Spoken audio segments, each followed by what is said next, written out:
Ito mga kabady, kahit umuulan, gapas pa rin. Para naman tayo ay may makuha din sa palay. Ayan o, lunod na sa tubig. Kaagaw na tayo ng palay din eh. Ay, kahit lugi ay tubo na. Haba ng tubo, pwede na ipunla. Tatanim na ulit. Hindi naman pwede hindi aanihin.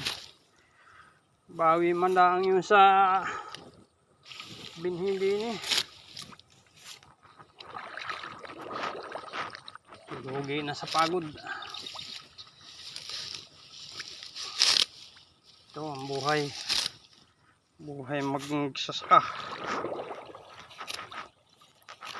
Talagang kailangan mo makipag-agawan, hindi lang dito sa tubig,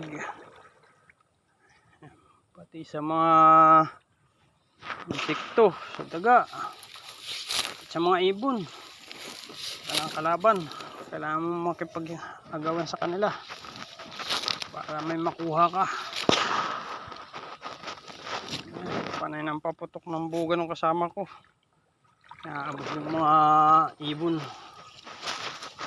Dahil kahit lunod na, kinakain pa rin nila. Wala na to, hindi mo na ito mabibenta ng magandang presyo.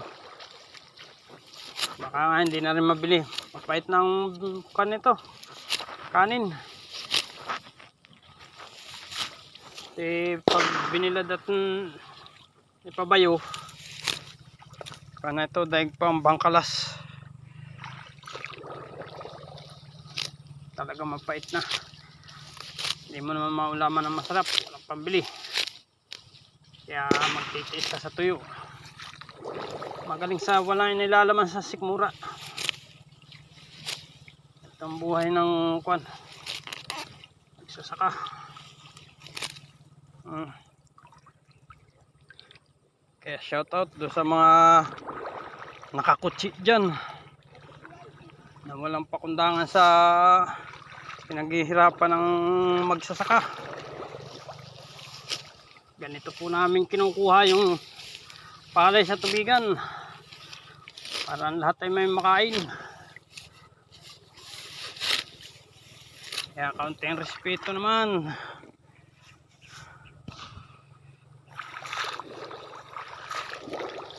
Hindi po madali ang gawain namin dito sa bukid.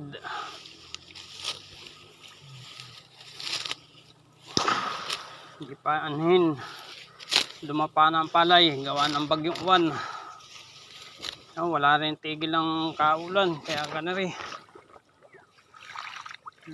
ang butil ng palay sa tubig. Hindi man lunod sa tubig. Pag naiga yung tubig, lalapat sa lupa, yun na, mag-umpisa na siyang tumubo.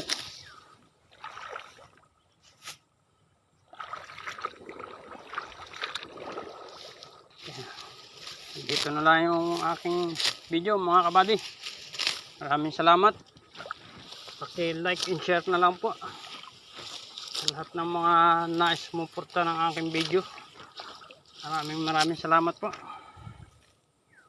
Bye bye.